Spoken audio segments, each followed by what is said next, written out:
Welcome back to part 2 of the Mevo Start review. In this episode, we'll be talking about low light capability, audio options, and battery life. Let's just jump right into it. Now, since everybody is sort of familiar with its performance, we're going to be comparing the Mevo Start to the GoPro Hero 7. But setting them to the same ISO and same shutter speed had interesting results. The GoPro was overall darker, which maybe is something about like color curve settings or whatever. With the GoPro at 1080p linear field of view, there is already a noticeable difference in terms of noise, especially size of noise and noise reduction. The Mevo Start isn't as heavy in noise reduction, and so your image is clearer. You can notice that in my face.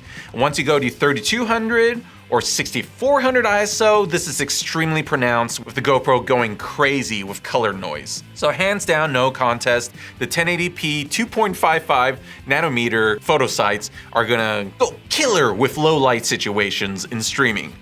Ding. All right, let's talk about audio. Mevo touts these 3 little dots up here, which are MEM mics that are supposedly really good signal to noise ratio and reduces ambient noise. For people who want to have better audio, there are 2 options. There is using the Mevo mic app on the iPhone in order to use the iPhone's own mic to be then integrated into the stream. Of course, the best option in my opinion is the 3.5mm jack on the back, in which you could probably tap into a soundboard or other mic solution. So here's my test here. So starting with the on-camera mics. Voila, this is what it would sound like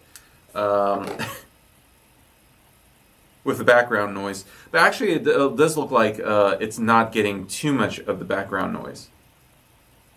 Okay, let's see if my iPhone with a Mevo mic app sounds any better. Now we're using the iPhone's mics. I feel like it, from at least here, from at least what I see on the meters, it picks up more background noise. Is that true? I would say that sounds pretty good, but actually it picks up more ambient noise, which actually says something pretty good about these MEM mics. But let's test out the 3.5mm jacks with a Rode Link wireless system. Check, check, check, check, check, check. This is the Mevo Start with wireless lav-ish system. I mean, this is the Rode Link's built-in mic, which is pretty handy. Let me just clip it here.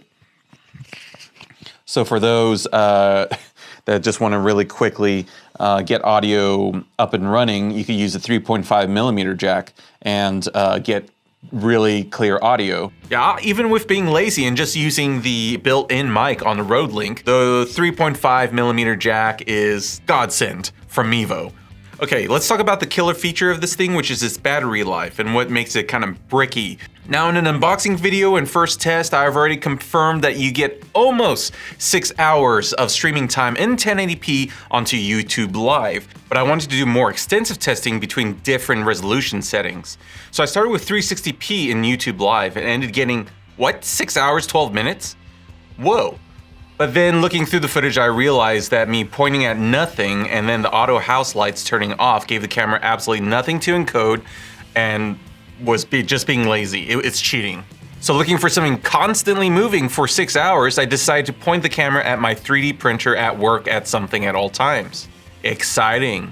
So the battery life results are as follows. 360p, 5 hours, 36 minutes. 480p, 5 hours, 54 minutes.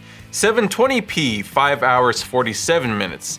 And trying 1080p again, 5 hours, 33 minutes. What does this mean? Resolution does not seem to do diddly squat to your battery life.